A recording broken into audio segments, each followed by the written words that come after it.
Hey YouTube, this is Prince from Desi Programmer. Welcome back to another exciting Flutter video, and in this video we are going to talk about Flutter and Firebase authentications.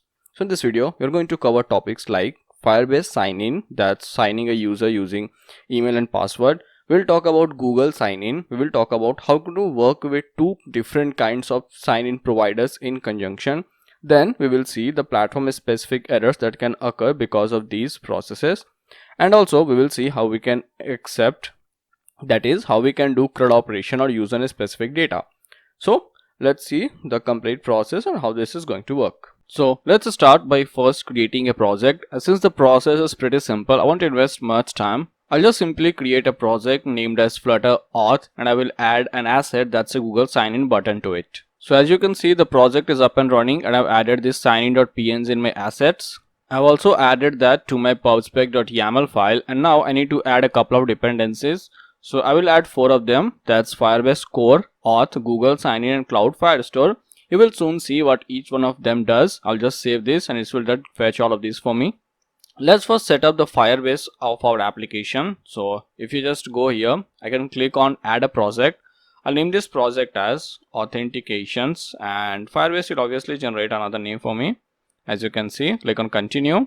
I don't want Google Analytics and click on create project. This will create a project for me. So now that our project is ready, click on the continue button, and this is our project. So we need to set this up. I'll click on the Android icon, and here we need to give this package a name. I'll just copy the package name from here and I'll just paste this here, and we can give this another name. That's an optional name. I'll just paste this. Now here comes the interesting part, one that you should remember. Right now we have to sign this with an SHA-1 certificate. Even if we don't want to sign, even if we skip right now, then when we have to use Google sign-in, we have to sign in with a certificate. So let's do the thing right now. You can see this button that gives us an detailed explanation how to use the key tool for generating this, and you see this is the complete code. So I'll just copy this. Let's go to my Flutter and let's go to the terminal. And the issue is that if I just try to copy and paste it, it doesn't work. So I'll just copy the bottom line, and here the key tool list V, I have to enter that. So I have key tool dash list dash V space, and then this entire data. I'll just hit enter, and this should generate one for me, but you see we get this error. Now if you get any such error, all that you have to do is to open your file explorer, go to Windows C, then go to users, choose your username, and then in the Android you can see that we have a key store right here. So just copy this and remove everything from %user profile, that's a mod user profile, and just paste this, and remember to add this slash, and now when you hit enter, it will generate a SHA-1 for me. And if it asks you for a password, simply hit enter, and now you get 3 certificates: MD5, SHA-1, and SHA-256. I'm going to use SHA-1. So copy this carefully, there should not be any spaces, and then let's just paste this right here, and let's click on register app, and this will register the application for me. So I don't think this process should give you any error, and if you find this error, just solve it in this way. Now obviously we have to download this Google services.json file, and we have to add this to our Android/app directory. This is all something that we know. I'll simply click on next, and then we have to add this too. So first let's do this. I'm saying copy this one, and we have to add this in our build.gradle file. That's our project level. So let's go to Android, and then in the Android we don't have to go into app.build.gradle, we have to go to build.gradle file, and the dependencies, add this thing, and the next thing that we have to do is to apply the plugin in our app level build.gradle file, and I'll do that too. And also remember to change the minimum SDK version to 21, and then just paste your google.services.json file in your app directory. We have to go back here, and in our authentications you can see we have users, we have sign-in methods, we have templates and users. So I just want to enable 2 methods. The first one that I want to enable is this email password, so I'll just simply click on enable. I'll click on save. The second one that I want to enable is this Google sign up, so I'll just click on enable, and as you can see it says that it will be configured to our applications. So we have to use this SHA-1 fingerprint for our Android projects, and here you have to select your email address that you want to use it with, and then click on save again. And now let's take a look at the app UI. I don't have anything much fancy. You can see in my main.dart file, all that I have is this simple outline button just for now, so that I can click on this and I can show you how the login page looks. So when I click on this, you see we go to this login page, and in this login page that's rendered by this login screen dot. All that we have is a simple email and a password accepting field. We have a button to log in, then we have a button to log in with Google, and we have this simple text that says sign up here. Basically in this inkwell, when somebody taps, I just want to send them to the next screen, which is actually the sign up screen. So I'll just paste this code right here and I will just replace this with sign up screen. Done. Now here I have these two parameters. I have this email and password, both of them which we are going to send. I have this form key, that's a global form key, and here in my form I am accepting that form key. I'm not doing any fancy validation. I'm just checking if the field is empty or not, and here too I'm just checking if the field is empty or not.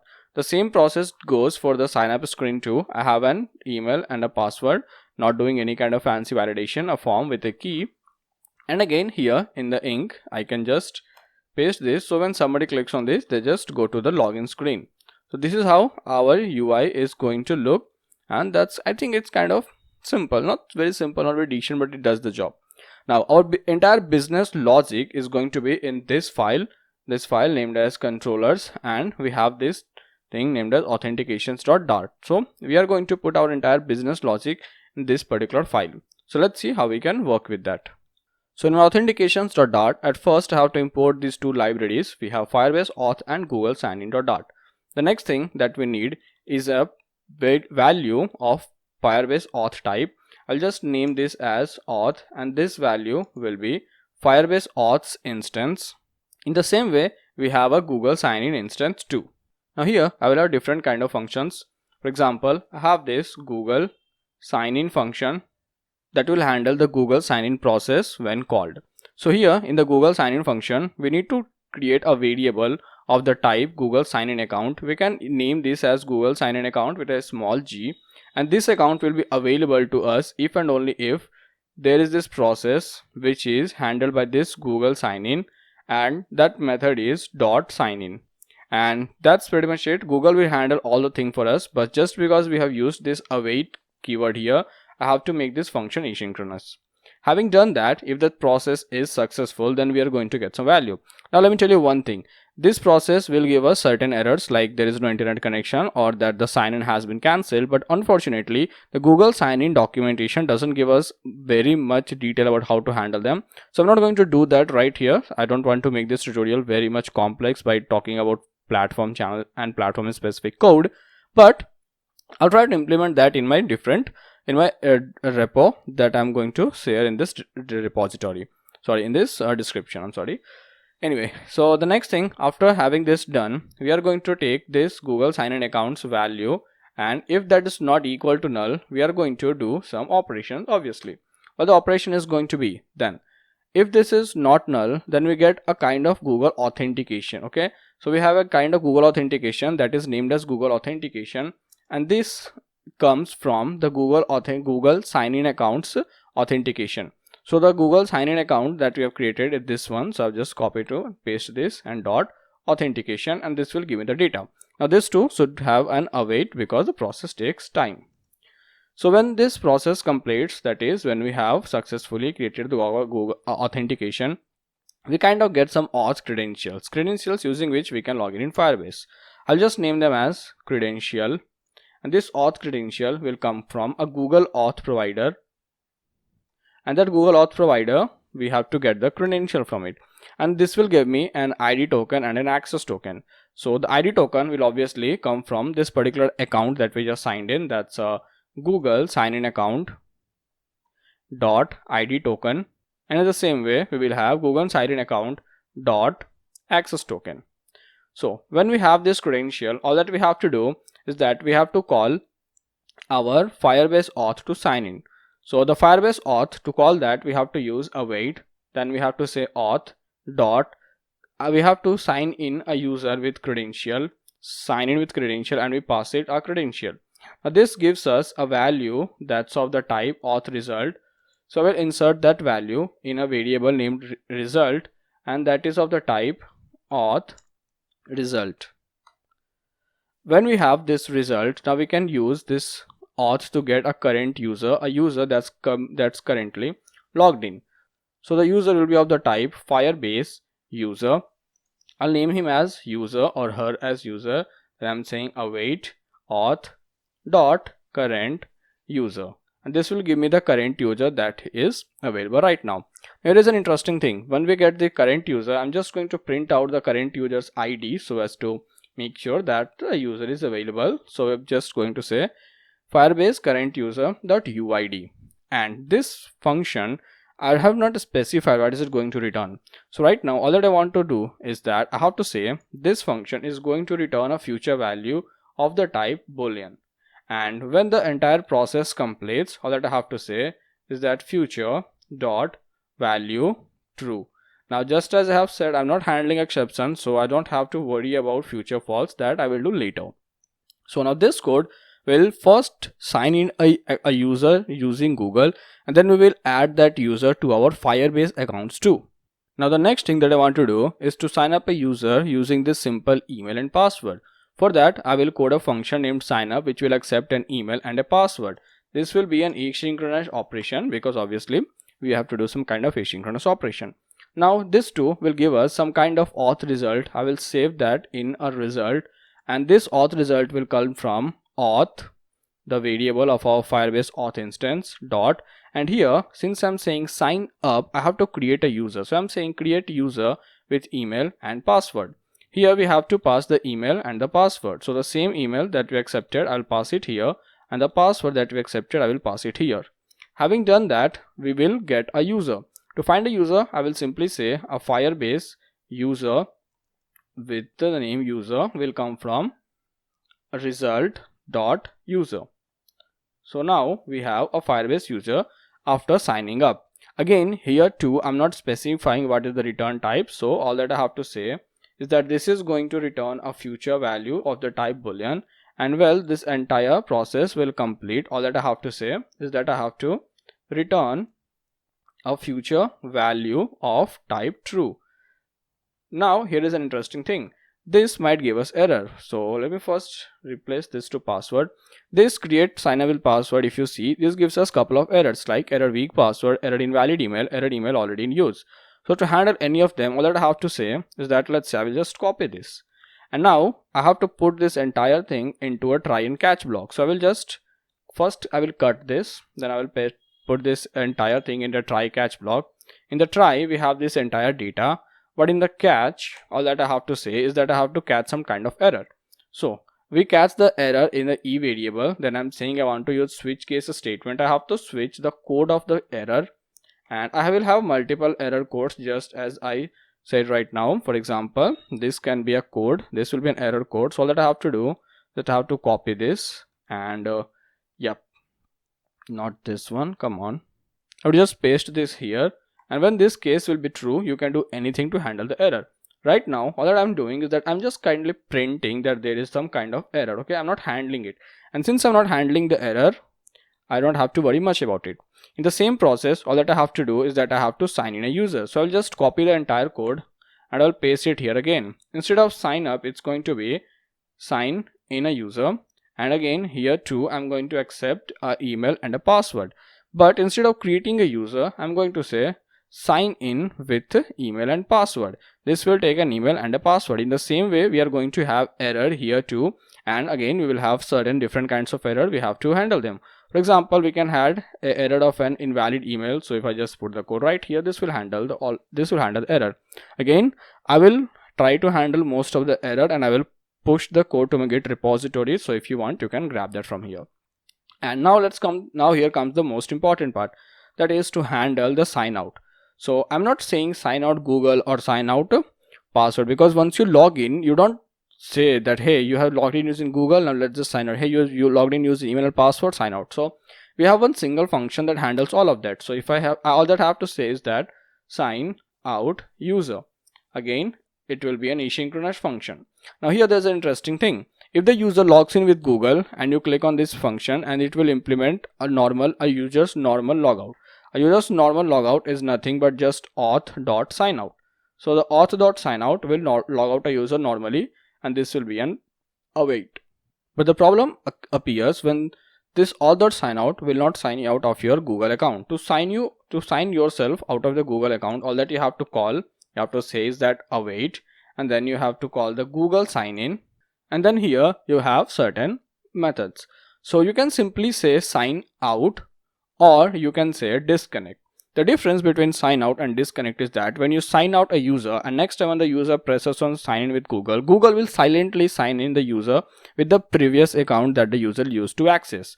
And if you disconnect it, Google will disconnect completely. So next time when the user clicks on the sign in with Google, Google will again ask you for which account you want to sign in. So it depends. If you want to give the user option of choosing account, you can just click on disconnect, and I want to use the disconnect option.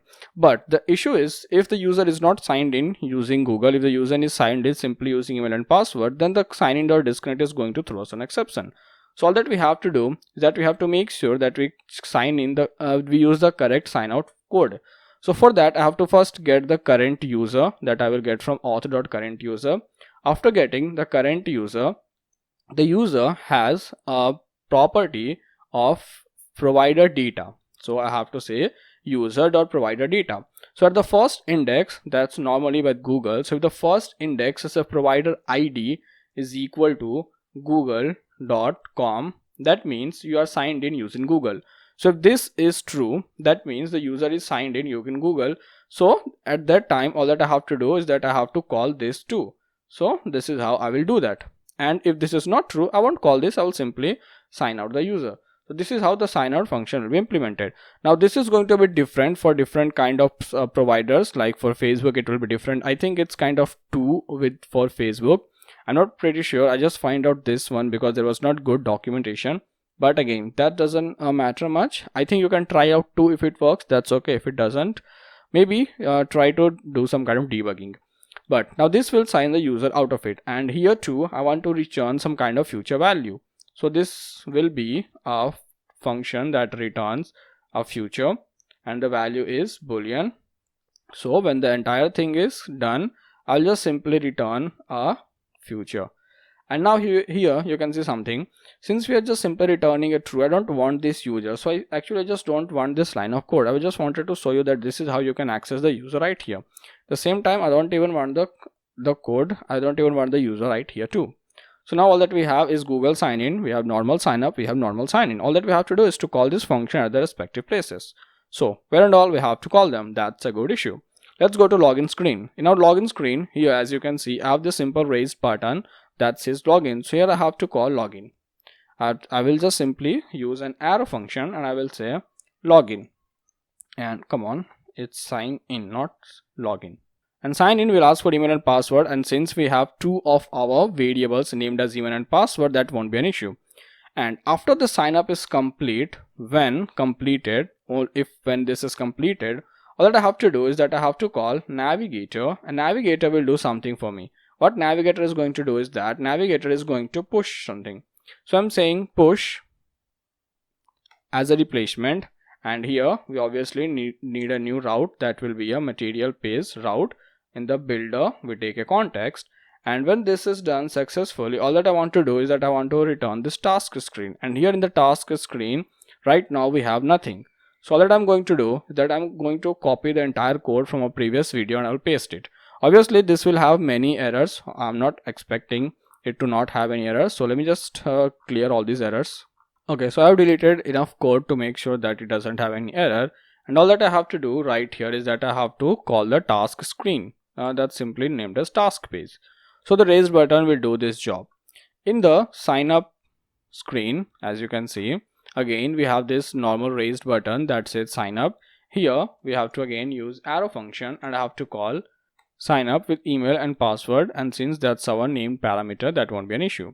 And here too, when the process is completed, we have to call the next route. Now I think everything is up and running. Let me just shut down and let's just rebuild the app to make sure that there's no any errors. Well, seems like the application is up and running pretty well, but I just forgot something. I have to call the Google sign in method too. So here in the arrow function, I'm saying sign in with Google. So okay, I don't just remember my function name. Yeah, that's Google sign in. And I have to do the same in my simple login screen too. So let me just copy this. Let's go back to login screen. And now that's done. So let me first try to log in using the Google. So I'll just click on this button and this will show me a dialog where I can select an ID. And just as I said, if you just press the back button, if you cancel the sign in, or if you turn off the internet, this is going to give us error which we are not handling. So be aware of that. I'll just click on my ID. And the problem is that since here I have done nothing after signing, it doesn't take me to any other screen. But if you pay attention to the console, it prints out this user ID. Even if you go back to your Firebase and if you take a look at it, you will see that now I have a user with this particular ID. To make things right, I will just code this simple function that when this is done, navigate to another screen. So yeah, just as you can see, I have added this code, and now since I'm logged in, it just pushes me to this next screen. And the next screen, the task screen, right now all that we have to talk about is user specific data. But before that, let me show you that here in the action we have this simple, okay, in this task there should be an action, there will be a simple visit. So yeah, here it is in the app bar actions, and on the on press I'm not calling anything, so I have to actually call the logout, or I don't know, it's what, sign out. Okay, it was sign out user, so I have to call sign out user. This again doesn't do anything, so I have to say dot when completed, and here I have to say that when this is completed, just push and remove until all the pages, and I have to go back to this home page, which obviously is not available. So now when I enter this, what to do, and I'm removing all the dynamic routes, so it will just push me to the main page and all the routes will be removed when I log out. And having done that, and since now we have to talk about user specific data, let's see how we can do that. And to work with user specific data, when somebody comes to this task screen, I want that user to come with a user ID. So we have to pass and accept a user ID in my task screen. So let's first see how can we accept a user ID. To accept a user ID in my stateful wizard, that's our first normal task page class, I have this string with type of UID, something that I'm going to expect and I'm going to work with. And then this is task page, we have the key and we require this particular field, and the key will come from the super function. And then we have to pass this same UID here to our, we have to pass this same UID to our task page state, and the task page state will accept that. So here too we have a normal string with the name of UID, and to accept that I have to just call the simple constructor that will do the job for me. So now in this task page.dart we have a user's UID. The problem is, let's go to our login screen, and here in our login screen, when we go to task page, I don't have any UID right here. So how do we get that? So that when the user signs in and when the process is completed, I want to get a user, and that will be a Firebase user. I will name him as user, and he is going to come from Firebase auth.instance.current user. And all that I'm going to do is that here in the task page, I'm going to pass a UID, and the UID will come from user.uid. So that issue is solved for now, right? But I think I've coded it the wrong way, so I think we need this curly brackets right here. So one bracket over there and one over here. I think that will solve the issue or not. Okay, so I think we have solved the error. And actually this is not a better method. Actually all that we should have done is that we should have returned a user when we logged in, but since at that time I was not talking about this, I did not do that. Anyway, we can fix that. That's a very simple issue. But having done this, all that I have to do is that I have to replace the same kind of code everywhere. So you can see this is the code that handles when complete. So let me just copy this thing and let me just go here. We have another end with complete here. If I just paste this, okay, it works good. Okay, so we have done that everywhere. Whenever we log in the user, we are sending the user to the task page with a user ID. So in the task page, now we have the user ID. All that we have to talk about right now is user specific data. So normally in the task page, all that we were doing is that we were creating a collection named as task and we were pushing every task there. But right now I'm saying that, hey, in the task collection to push task is specific to a user. So a single user, when he logged in, he sees only his task, not everyone's task. To do that, all that I have to do is that first I have to create a collection named as task. So that will come from firestore.instance.collection, and I will store that in a variable named as task collection. So here, instead of having this database, I will have this task collection, and that will be a collection named task. But obviously now that I have deleted the database, that's going to send us issues. We will handle that. That's completely okay. After having a collection named as task in our task collection, let's first talk about inserting data. So if you go here, you will say in our else case where we have to insert some data, all that I'm saying is that take this task collection, and in the task collection create a document, and that document should be the user's ID. This will make sure that this is unique because the user's ID is unique, and in that user ID, here you can create collections specific to that simple user. So I'm saying in the task collection create a document with the user's ID, that's for which will be for that particular user only, and for that user create a new collection named as task, and in that collection just add the data whatever you want. And the data that we want is a simple task, and the second one that we want is time, that will come from date time.now. Smooth, right?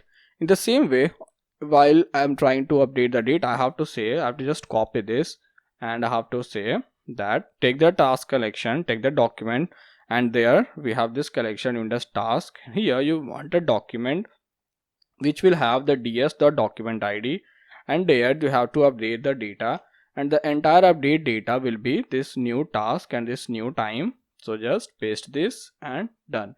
The update process has also been handled, and the same will be for delete too. So I'm saying get this complete document with the document id, and let's go here with our delete method in our on press. I'm saying post this, and here just delete it. So this too has been handled. Now let's handle the stream. Our stream is saying, hey, I don't know what you're talking about. So I'm just saying that Mr. Stream, you have to talk about this, you have to talk to this task collection. There get this document with this document id. There you will have a collection named as task. In that collection order the data by time and then get the snapshots. So now it will listen to this and this will be up and running. So now all that we have to do, let me first sign out the user. Okay, I'll click on this button. I think it works.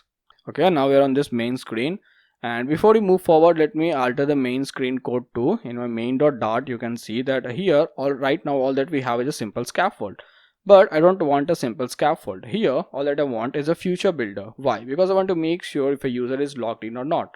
So I'm saying that I want a future builder which will work on a Firebase user, and that again raises good questions like, hey, where will you get the Firebase user from?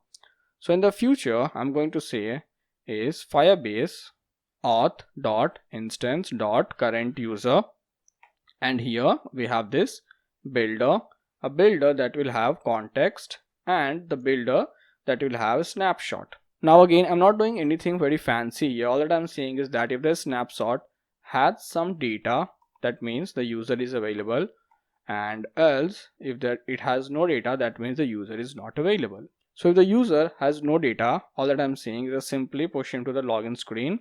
That's completely okay. But if it has data, what this means is that we can get a Firebase user. So that Firebase user will come from this snapshots data, and since we have to call our task page with UID, I need this user, so I will say return a task page, and since the task page has not been imported, it will give us error. And now you can see this is our entire code. Come on, don't give me error. Okay, now this is our entire code. So this will check if a user is logged in or not. If the user is logged in, it will send me to the task page with that user's user ID. If the user is not logged in, it will send me to the login screen. So as you can see here, we are on the login screen, but we have implemented only a single method of authentication, that's via Google. So let's see if the second method of authentication works or not. I'll just enter some random email, that's prince@gmail.com, which obviously is not my email, and here there is a chance for a possible error. When we enter some data like this, it always gets some white spaces and all, and that will give us an error, which is why I have to first go to the sign up user, and here as you can see, when we are passing the email and password, okay, we were doing that. Where exactly are we doing that? So here when we are passing the email, I want to call the trim. The same way in the login screen too, when I'm passing the email, I want to call the trim. So now I think I'm pretty safe. So prince@gmail.com, com, and the next thing that I want is just password. Make sure that it's at least 8 characters, because if it's less than 6, Firebase will again give us an error. I click on the sign up button. Let's see what's going to happen. Cool. So now I have a user, and here in the task page there is this user. Let's try to create some data. Okay, I will just say that data from email user. So this is the data from the user who just signed in using email. Click on enter and we get this data from email user. Let's click on again data to from email user. Let's click on add and we get the data again. Let's first go to our Firebase console and let's see what are the amazing things that we are getting. Here when I refresh, you can see now that we have two users. One is the sign up using Google and the second one that's sign up using normal Gmail. If you go to database, here you can see that this is this main collection of tasks, and in this collection there are different users. So this is the first user, and this user can have his own multiple collections. Let's say one of the collection is task, and in the task he has two tasks. So the first task is this, data from email user, data 2 from email user. So that's how it works. If I just log him out, okay, just pay close attention to how this is going to work. And after logging the user, if I just click on sign in with Google, now here let's say I want to create some data. So I will say Google user data. Let's click on add. Let's go back to our Firebase console, and here you can see if I refresh this, I don't know why it doesn't refresh in real time. If I just refresh this, now you can see that we have two collections. Okay, the collection 1 for our first user, the collection 2 for our second user.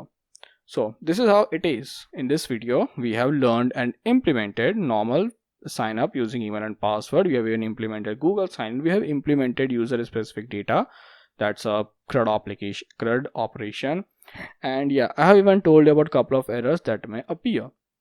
So well, that's pretty much it from my side in this video. I'll talk to you in the next video talking more about coding and whatnot. So till then, keep coding, keep loving, keep shading, and peace.